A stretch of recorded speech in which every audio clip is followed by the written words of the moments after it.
Assalamualaikum warahmatullahi wabarakatuh.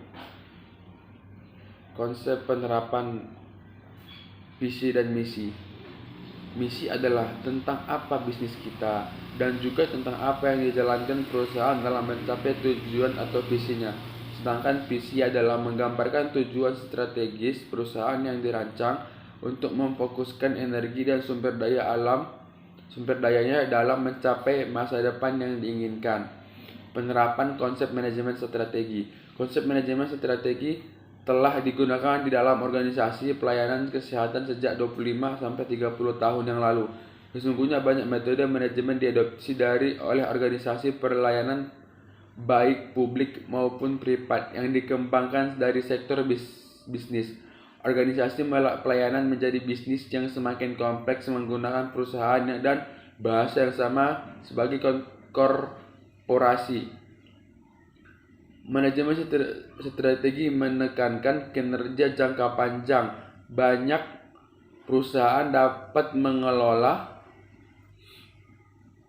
mengelola kinerja yang tinggi dalam jangka pendek, tapi hanya sedikit yang dapat mempertahankannya dalam jangka panjang. Diingat-ingat, banyak perusahaan yang dulu terkenal sekarang sudah tidak ada lagi. Ilmu pengetahuan dan teknologi berkembang sangat pesat. Mungkin ini saja yang bisa saya sampaikan. Assalamualaikum warahmatullahi wabarakatuh. Assalamualaikum warahmatullahi wabarakatuh. Di sini saya Rizky Ramadhani Seningga akan melanjutkan materi, yaitu yang kedua, sasaran organisasi. Etizoni, sasaran atau tujuan organisasi adalah keadaan yang dikehendaki pada masa yang akan datang, yang senantiasa dikejar oleh organisasi agar dapat direalisasikan.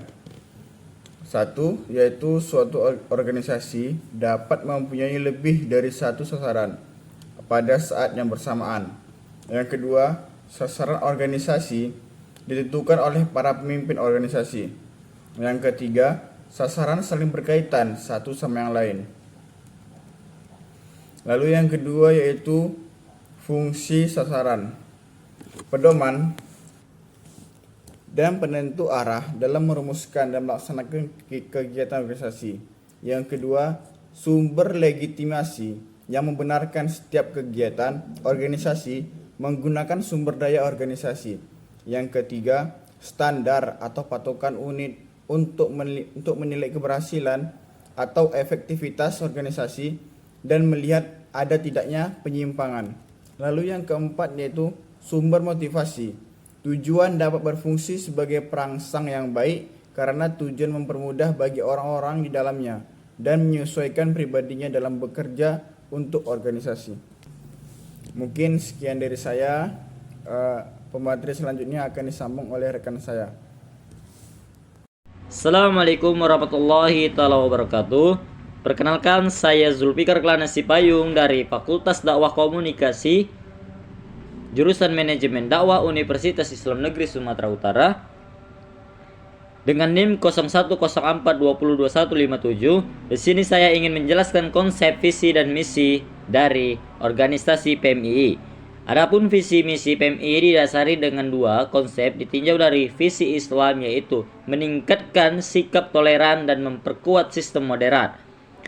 Konsep visi kedua ditinjau dari nilai kebangsaan, mengidealkan sistem kehidupan bangsa yang ideal, demokratis untuk membangun semangat bersama. Sedangkan misi mengembangkan komitmen keislaman dan keindonesiaan demi meningkatkan harkat dan martabat umat manusia